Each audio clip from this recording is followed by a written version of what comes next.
প্রিয় দর্শক, আমন্ত্রণ জানাচ্ছি এনটিভির প্রতিদিনকার আয়োজন স্বাস্থ্য প্রতিদিন অনুষ্ঠানে।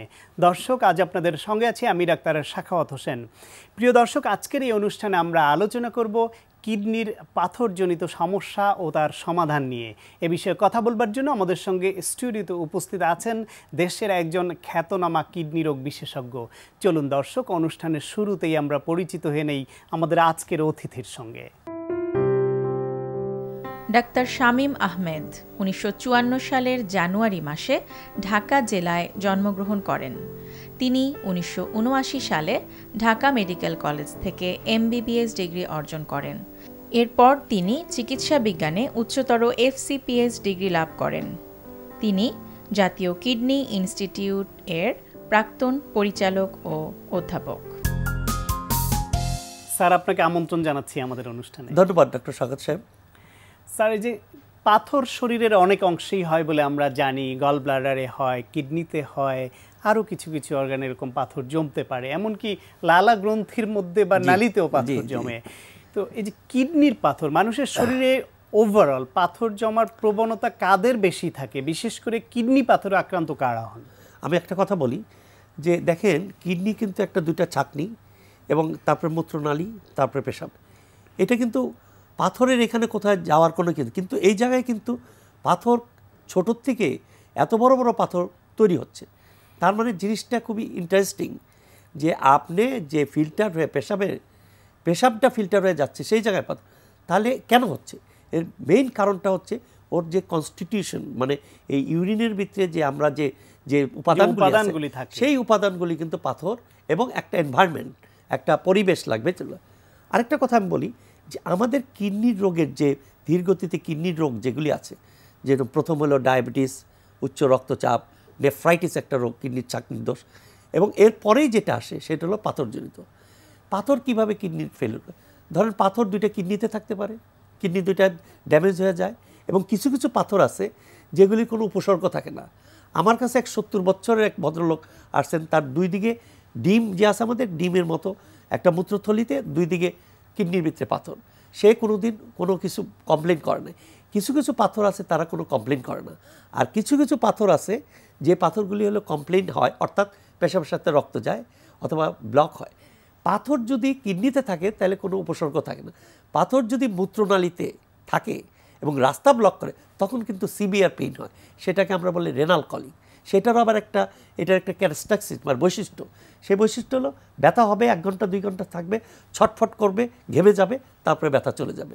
আমরা কিন্তু হিস্ট্রি দেখলেই বুঝতে পারি যে পাথর এই মূত্রনালীতে পাথর থাকলে ব্যথা হবে এবং রেনাল কলিং, কিন্তু কিডনিতে পাথরে ব্যথাটা কোন এরিয়ায় হয় শরীরে? না, ব্যথাটা হলো আপনার এই পিছনের দিকে হয়, এটা নিচের দিকে যেতে পারে কারণ ওই ইয়ের থেকে, আর কোমরের দুই দিকে হয়।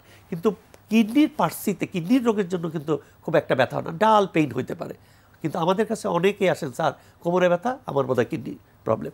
কিন্তু কিডনির ব্যথা, প্রচণ্ড ব্যথা হবে যদি পাথরটা মূত্রনালী থাকে আটকে যায়। এখন আসি আমরা যে এই পাথরটা কোথায় তৈরি হচ্ছে। এটা তৈরি হচ্ছে ক্যালসিয়াম, ফসফেট, ইউরিক অ্যাসিড এবং অক্সালেট, এই 4টা উপাদান হয়। তাহলে এই 4টা উপাদান ব্লাডে বেশি থাকতে হবে এবং সেই উপাদানটা ফিল্টার হয়ে পেশাবের রাস্তায় যেতে হবে। এবং তাইলে আমরা বলি হাইপার ইউরিকেসিমিয়া, তাই অক্সালিউরিয়া, তারপরে সাইট্রিউরিয়া, সিস্টেনজেস্টন। আরেকটা হলো সাইট্রেট যেটা আছে সেইটার পরিমাণ কম থাকে। সাইট্রেটটা হলো এই জিনিসটাকে ডিজলভ করে, তাহলে সেই জিনিসটা হবে।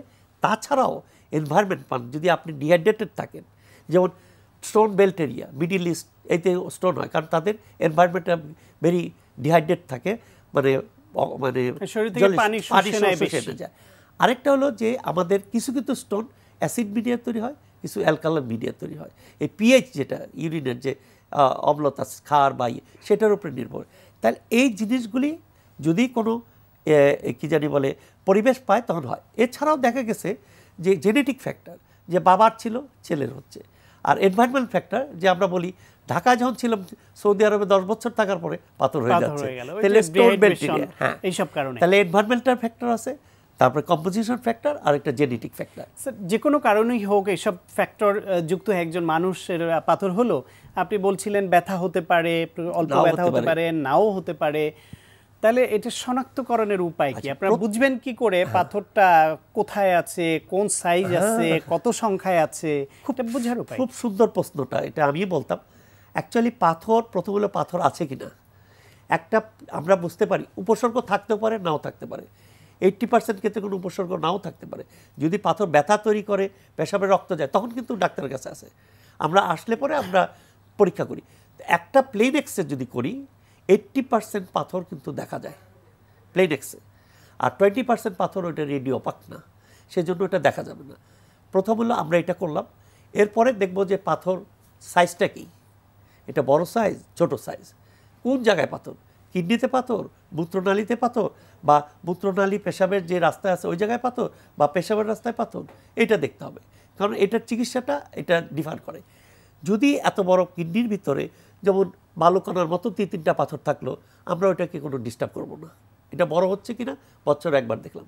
যদি পাথর মূত্রনালীতে থাকে, ছোট থাকে 5 মিলিমিটার নিচে, উই উইল অবজার্ভ, আমরা একটু অবজার্ভ করবো। তারে বলবো পানি বেশি খান, দু একটা ওষুধ আছে আমরা দেই একটু না, সেটা বের হয়ে যায় কিনা অবজার্ভ করব। দেখলাম যে না, পাথরটা বড় হচ্ছে এবং একটা অবস্ট্রাকশন তৈরি করছে, আমরা বুঝতে পারি। কারণ আমরা যদি পরীক্ষা করি তাহলে ওই পাথরের প্রথমাংশে যে জায়গা অবস্ট্রাকশন, ওই জায়গাটা একটু ডাইলেট হয়ে যাবে। ওইটা হাইড্রো মানে পানি, নেফ্রোসিস কিডনিতে হাইড্রোনেফ্রোসিস পানি হয়ে যাচ্ছে এবং ডাইলেট হয়ে গেছে। তার মানে এটা অনেক দিন যাবত আছে, এটাকে বের করে দিতে হবে। আর যেটি ছোট থাকে আমরা, আর যদি খুব বড় বড় পাথর আছে কিডনিতে, যে কিডনিটা ড্যামেজ হয়ে যাচ্ছে, কারণ কিডনি ফাংশন নষ্ট হয়ে যাবে, তাহলে ওইটা বের করে দেবেন। এখন আসেন চিকিৎসা। চিকিৎসা হলো প্রথম হলো সার্জিক্যাল চিকিৎসা, at the same time medical চিকিৎসাও ইম্পর্টেন্ট। সার্জিক্যাল চিকিৎসা যখন যেটা আছে, এখন কিন্তু আমরা ওপেন সার্জারি করেন না। হ্যাঁ, এখন আরেকটা জিনিস, আগে যেমন বলা হতো ছোট পাথর থাকলে ভেঙে দেওয়া হতো, ESWL, কিন্তু এখন এটা বলে, ডিসকারেজ করে, কারণ এই রেতে কিডনির সাবস্টেন্সটা ইনজুরি হয়, সেই জন্য এখন এটা এখন মডার্ন যেটা হলো যে আপনার লেজার থেরাপি যেটা বলি আমরা, যে আপনি ছিদ্রি করে ঢুকলেন, ঢুকে ওইটা পাথরটা ভেঙে সাকশন করে নিয়ে আসলেন, মানে ওটাকে বের করে নিয়ে আসলেন, মানে ওপেন সার্জারি না, এটা মূত্রনালী দিয়ে বের হওয়ার কোনো বিষয় নাই এখানে। কিডনিতে হলো, আর যদি মূত্রনালীতে থাকে, পেশাবের রাস্তা দিয়ে ওরা যাচ্ছে, এটা ইউরোলজিস ফাংশন, ওরা ওখানে যে ওটা ভাইব্রেশন দিয়ে ওটা গুঁড়া করে ওটা সাকশন করে নিয়ে আসতেছে। This is the modern treatment. আর ছোট যদি হয়, উই ক্যান অবজার্ভ। এখন এই সার্জারি করে পাথর বের করে দিলাম, এটা কিন্তু কমপ্লিট না। কেন না? কারণ আমরা দেখি 100টা রুগী 5 বছর পরে 40% রিকার করে পাথর, আর 10 বছর পরে 70 থেকে 80% ওই পাথর তৈরি হয়। স্যার, এই ক্ষেত্রে এই প্রশ্নটা করতে যাচ্ছিলাম যে একজন মানুষের অপারেশন হলো, অনেকেই চান আগে ওপেন করে করা হতো, সেরকম চান না, বলে স্টোন ক্র্যাশ করবে বা ভেঙে ফেলে বের করে ফেলবে, সেটা চায়। এখন লেজারের মাধ্যমে করার অনেক আধুনিক পদ্ধতি বাংলাদেশেই আছে, সেটা আপনারা করেন। করার পরও এই যে আবার হওয়ার প্রবণতা, এদের কেন এই প্রবণতা বেশি? এইটাই তো মেডিকেল ট্রিটমেন্টের পার্ট। সো আমি অপারেশন একবার হয়ে গেছে, I am free, not that, you have to be follow up. কী জিনিস সেটা? ওইখানে হলো আসল, তোমার যে পাথরটা, আমার যে পাথরটা হলো, সেটার কম্পোজিশন কী ছিল, স্টোনটা অ্যানালাইসিস করতে হবে। যদি ইউরিক অ্যাসিড বেশি থাকে, তাহলে ইউরিক অ্যাসিড খাবারে কমে দিতে হবে, এবং ইউরিক অ্যাসিড যে ওষুধের মাধ্যমে ওটা এক্সক্রিট করা যায় সেটা দিতে হবে। যদি ক্যালসিয়াম বেশি থাকে, ক্যালসিয়াম হাইপার ক্যালসিমিয়ার, সে অনেকগুলি কারণ আছে, সেই কারণগুলি আমার বাইর করতে হবে, যে কেন এই লোকটা ক্যালসিয়াম ব্লাডে বেশি থাকলে যে পেশাবে থাকবে তা না, পেশাবে কেন। দেখা গেছে অনেক সময় ইডিওপ্যাথিক হাইপার ক্যালসিউরিয়া হয়, যেটা কোনো কারণও জানা যায় না। সেই ক্ষেত্রেও আমরা ওই কী জানি বলে একটা ওষুধ দিয়ে ওই ক্যালসিয়ামটা বের করে দিতাম। যদি থাকে সিস্টিন, যদি থাকে অক্সালেট, এই যে ইউরিক অ্যাসিড, অক্সালেট, সিস্টিন, তারপরে ক্যালসিয়াম, এই জাতীয় খাবারগুলি মেডিকেল ট্রিটমেন্টের ভিতরে বলি যে ওষুধের দ্বারা করো, এবং খাবারের ভিতরে যেগুলি আছে সেই খাবারটা, ডায়েটটা ইজ ইম্পর্টেন্ট, প্লাস তার এই যে ফ্লুইড পানি, সেই পানিটা বেশি করে খেতে হবে, সো দ্যাট যেটুক থাকবে ওয়াশ আউট হয়ে বের হয়ে যাবে। তাহলে এই মেটাবলিক ফ্যাক্টর আমরা বলি, এগুলিকে মেটাবলিক ফ্যাক্টর, এনভায়রনমেন্ট ফ্যাক্টর যেটা, সেটা তো বললাম, মেটাবলিক ফ্যাক্টরের উপরে আমাদের জোর দিতে হবে। স্যার, এই ক্ষেত্রে একটা বিষয় অনেকেই আমাদের দেশে বুঝে নিত যে চিকিৎসা করতে গেলে তার একটা ব্যয় আছে, অনেকে চিকিৎসার প্রতি ভীতি আছে, সুযোগ সুবিধার অভাব আছে, নানান কারণে অনেকে মনে করেন যে আমার তো ব্যথা নেই, কষ্ট নেই, আমি চিকিৎসা করাবো না। এখন সেই ক্ষেত্রে তার ব্যথা কষ্ট নেই, কিন্তু এটা তার জটিলতা তৈরি করতে পারে কিনা ভবিষ্যতে? জটিলতা আমরা যেটা বলি, অনেকে বুঝতে চায় না, যদি দুইটা কিডনির সাবস্টেন্সের ভিতরে ছোট পাথর বা একটু বড়ও থাকলো, বেশি বড় না, তাহলে 2.5 সেন্টিমিটার, ওইটা কোনো ক্ষতি করবে না, ওইটা লেট ইট বি দেয়ার। আমি বছরে একটা প্লেন এক্সরে করতে 120 টাকা লাগবে, আমি প্রত্যেক বছরে বলবো একটা এক্সরে করে দেখেন ওটা বড় হচ্ছে কিনা। যদি ওইটা বড় হয়ে যায় বেশ, তাহলে ওটা ফালিয়ে দিতে হবে। আর অনেক সময় হয় কি, কিডনির সাবস্টেন্সের ভিতরে ছোট ছোট পাথর নেফ্রোক্যালসিনোসিস হয়, সেটা কিন্তু আপনি ওটা করতেও পারবেন না, কিন্তু ওটা যে কারণে হচ্ছে সেই কারণটা চিকিৎসা করতে হবে। আর যদি মূত্রনালীতে যেটা থাকে সেটা যদি ব্যথা করে ওটা অবশ্যই ফেলতে হবে। সবচেয়ে বড় কথা হচ্ছে চিকিৎসকের পরামর্শ নিয়ে চিকিৎসক যা বলবেন সেভাবে চলাটাই হচ্ছে বুদ্ধিমানের কাজ। আপনাকে অনেক ধন্যবাদ স্যার। আপনাকে অনেক ধন্যবাদ। দর্শক, এখন আপনাদের জন্য রয়েছে ব্যায়াম ভিত্তিক নিয়মিত আয়োজন সুস্থ দেহ সুস্থ মন। আজকে আমরা ফোকাস করব হচ্ছে ট্রাইসেপ অ্যান্ড বাইসেপকে। এখন এখানেও দেখা যাচ্ছে tricep and bicep is a very small muscle, কিন্তু দেখা যাচ্ছে ম্যাক্সিমামই যেহেতু যারা জিমে যাচ্ছে অথবা বডি বিল্ডিং যখন শুরু করছে, সবার মেইন ফোকাসটা থাকে হচ্ছে আর্মসটাকে কীভাবে ভিজিবল করা যায়। এখন এই জন্য অনেক বেশি দেয়, মানে টাইম দিয়ে ফেলে, কিন্তু এই পরিমাণ ডেভেলপমেন্ট হয় না। তো আমরা দেখাবো শর্টকাট ওয়েতে কীভাবে আর্মসটার ডেফিনেশনটা অথবা আর্মসটার ভিজিবিলিটি কীভাবে বাড়ানো যায় সেটা আমরা করব। যেহেতু আমরা শর্টকাট বলছি, শর্টকাটের রিজনটা হচ্ছে আমরা এটাকে সুপার সেটের মাধ্যমে অল্প টাইমের ভিতর কীভাবে আর্মসটার ম্যাসিভনেস এবং ডেফিনেশন একই সাথে আমরা আনতে পারি, এই জিনিসটা দেখবো। এবং আর্মসের সবচেয়ে ভালো জিনিসটা যেটা ইম্পর্টেন্ট সেটা হচ্ছে আপনার ভাস্কুলারিটি। যদি আপনার আর্মসের ম্যাসিভনেস থাকে কিন্তু ভাস্কুলারিটি না থাকে, তাহলে আর্মসের ভিজিবিলিটি পরিমাণ দেখা যাবে না। সুতরাং দ্যাটস ভেরি ভেরি ইম্পর্টেন্ট। তো ভাস্কুলারিটি এক্সারসাইজগুলো আমরা আপনাদের দিব যে কীভাবে এক্সারসাইজগুলো করছেন, ভাস্কুলারিটি কীভাবে আসবে। কিন্তু একই সাথে যদি আপনার বডিতে ফ্যাট থাকে আর আপনি যদি প্রপার ডায়েটে না থাকেন, তাহলে ভাস্কুলারিটি কখনোই আসবে না। এখন আমরা দেখাচ্ছি যে কীভাবে এক্সারসাইজগুলো করছি, তবে এটাও আমরা কিন্তু 3টা পার্টে দেখাবো। তারপর 3টা এক্সারসাইজ যদি আপনি সিরিয়ালি আপনি করেন, তাহলে আপনার ওই জিনিসটা হবে, মানে বেনিফিটটা হবে। কিন্তু যদি সিকোয়েন্স যদি উল্টাপাল্টা হয়ে যায়, তাহলে কিন্তু ওই বেনিফিটটা পাবেন না। এই জন্য আপনি কেয়ারফুলি আপনি সিকোয়েন্সটা দেখবেন, কারণ সিকোয়েন্সটা হচ্ছে মেন ভাইটাল। ওকে, ইয়ামিন রেডি? ওকে, প্রথমে সে শুরু করবে হচ্ছে ট্রাইসেপ দিয়ে। ইয়েস, এটা হচ্ছে বেসিক মুভমেন্ট। আমরা যে জিনিসটা বলি এটা হচ্ছে কেবলস বলি আমরা, যে কিক ব্যাকস। তো কেবলস দিয়ে জিনিসটা করবে, আপনার রোপের মাধ্যমে করার রিজনটা হচ্ছে রেঞ্জ অফ মোশনটা তার বেড়ে গেল। যদি নর্মাল স্টিক দিয়ে করে, স্টিক যদি আপনি রোপ না থাকে আপনি স্টিক দিয়েও জিনিসটা পারবেন, কিন্তু রেঞ্জ অফ মোশনটা একটু থাকবে, কম থাকবে, ওভারঅল ট্রাইসেপের ডেফিনেশনটা আসবে না। এবং এটা হচ্ছে এক্সস্টিং একটা এক্সারসাইজ, এটা পাম্পিং বলি আমরা, এক্সারসাইজ বলি। এটা হচ্ছে কোনো রিপিটেশন আপনি করবেন না, হেভি ওয়েট নেওয়ার কোনো দরকার নেই। আপনি 25-50 অনেক সময় দেখা যায়, অনেক সময় 100টা পর্যন্ত অনেকে মারে, এতে কোনো আপনার হবে না, ক্ষতি হবে না। কারণ এটা হচ্ছে প্রচুর ব্লাড আমরা ওখানে যা আনছি, যাতে ট্রাইসেপটাকে একটু রেডি করছি আসলে বেসিক্যালি। ওকে, ক্যান গো, খাম। ইয়েস, এরপরে সঙ্গে সঙ্গে সেই জিনিসটা করবে, সেটা হচ্ছে মানে নন স্টপ, কোনো নেবে না, রেস্ট নেবে না। রেস্ট না নিয়ে সে চলে যাবে বাইসেপের জন্য।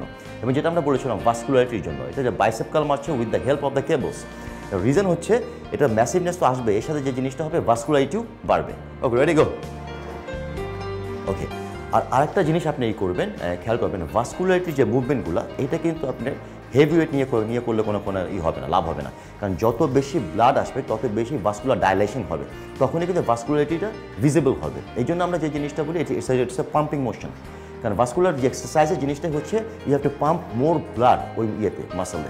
এই জন্য আপনি যেরকম হাই রেপিটেশন জিনিসটা করবেন, মানে just for as a pumping মোশনে করবেন। Okay, stop. ওকে, এখন যে জিনিসটা আমরা বলছি, যেটা সুপার সেটের মাধ্যমে যে জিনিসটা করছি, মানে একটার থেকে একটা, এখানে আমার মাঝখানে কোনো রেস্ট নেওয়ার দরকার নেই। অন্যান্য সুপার সেটে যেটা আমরা বলি যে 2টা প্রোগ্রাম শেষ করার পরে মাঝখানে আপনি 30 সেকেন্ড রেস্ট নিতে পারেন।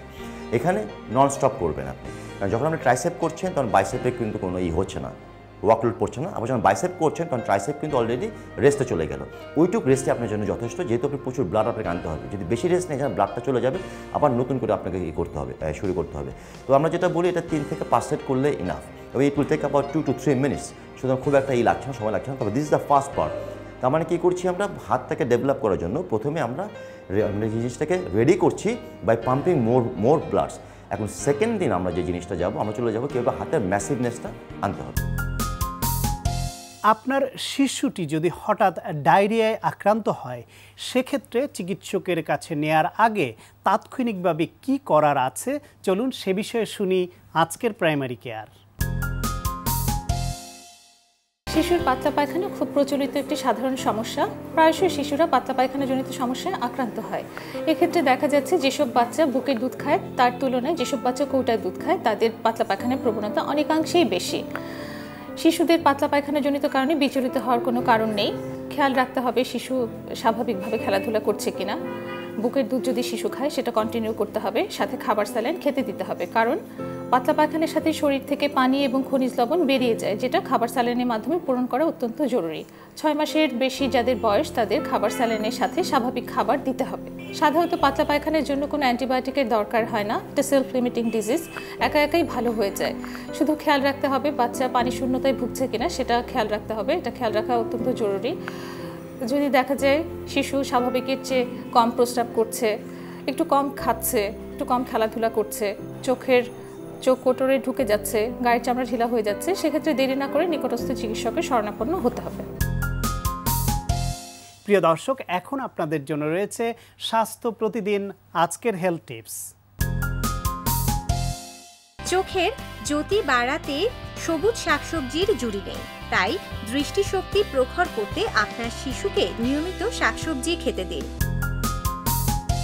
প্রিয় দর্শক, এই অনুষ্ঠান সম্পর্কে আপনাদের যে কোনো মতামত বা পরামর্শ থাকলে অবশ্যই লিখে পাঠাবেন এই ঠিকানায়। প্রযোজক স্বাস্থ্য প্রতিদিন, এনটিভি, বিএসসি ভবন, 7 তলা, 102 কাজী নজরুল ইসলাম এভিনিউ, কারণ বাজার, ঢাকা 1215। ফ্যাক্স 914338 থেকে 7 পর্যন্ত, অথবা ইমেইল করুন স্বাস্থ্যপ্রতিদিন@ntvbd.com এই ঠিকানায়। প্রিয় দর্শক, আপনার প্রিয় স্বাস্থ্য প্রতিদিনের আগামী পর্বে আপনার জন্য যা রয়েছে: পরপর 3 মাস সপ্তাহে 2 রাত যদি সে ইনভলান্টারিভাবে মনের অজান্তেই অযাচিতভাবে বিছানায় মিকচুরেশন বা ইউরিনেশন বা প্রস্রাব করে ফেলেন, তাহলে তাকে আমরা একটা বেড ওয়েটিং বলি। এই জিনিসটা স্বাভাবিক।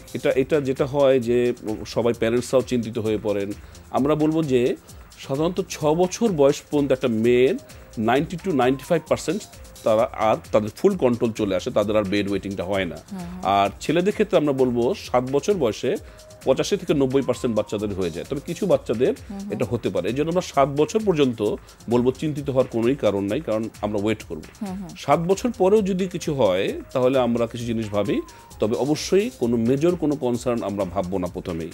তবে সাধারণত আমরা বলবো যে ডেভেলপমেন্টাল ডিলে, মানে এই কন্ট্রোল হওয়া, এই মিকচুরেশন রিফ্লেক্সটাকে কন্ট্রোল করার ক্ষমতাটা হয়তো ওই বাবুর ওই মুহূর্তে কম আছেন, তবে অবশ্যই এটা আস্তে আস্তে ঠিক হয়ে যাবে সময়ের সাথে সাথে। আচ্ছা,